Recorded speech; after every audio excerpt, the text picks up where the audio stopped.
Hey guys, let me ask you a couple of questions. One, you've been hitting the gym and hitting it pretty regular, hitting it pretty hard, right? But yet you're not finding that you're getting the results that you're looking for. Well, I have two possible suggestions that just might get you to move the needle just a little bit more and to get you those results that you're looking for.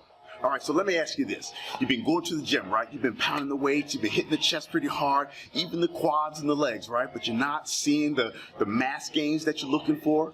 Well, let me ask you another question. What's on your plate? What's on your plate? Do I see chicken? Do I see steak? Do I see rice? Do I see sweet potatoes? Is that it? Two things that you might be missing. One, when was the last time you really did some blitz training? I mean, you come in here and you really did balls to the wall type training, 30 minutes, get in, get moving, get out. Number two, when was the last time you really invested in getting some really good greens in your diet? The reason why I'm saying that is because when you do excessive cardio, you might not be getting the results that you're looking for. But when you come in and you do a really good blitz training, especially on a fasted day, like you've been fasting for the last 12 hours, you have another, say, 5 or 6 more hours to go, and before you break that fast, you come in and you do a blitz training.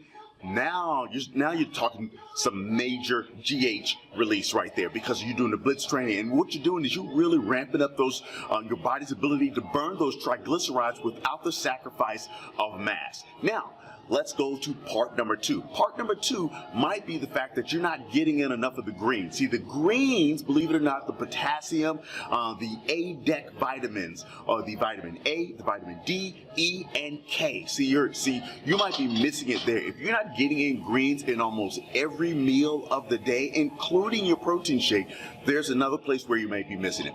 See, your body really needs these converters to really convert all of the protein that you're eating, all of the mass that you want to get from the protein, the carbs, and the fats. You might not be getting it because you're not getting in the conversions, and that's why you need those vitamins, that's why you need the minerals, that's why you need all of those things that you're not getting in. So you want to have in healthy cruciferous vegetables in your meal plan. So every meal of the day, in fact, you might want to start the day with a healthy dose of protein. So whatever your body weight is, so let's say if your plain weight is 150, you should be getting in about 150 grams of protein, and then you want to get in some healthy fats, and skip the carbs on your first meal of the day. So your first meal of the day should be lots of protein, lots of fats, and that's really going to tune your body up to start focusing on burning those fats. You're going to get that in, and then that's when you come in and you want to do the blitz training. So on your fasted day, you want to do a blitz training, and then of course keep everything the way it is. You want to hit the chest, you want to hit the abs, you want to do everything else the way you've been doing it, but make sure you add those two things to your training protocol. I guarantee you those are two suggestions that you're going to see yourself really move the needle. So that way you're not getting into the gym and you're getting the results, and you're getting all of the benefits of all of the hard work that you're putting in the gym. Sean Taylor for the Fusion Fit Nation. I'll see you guys at the gym.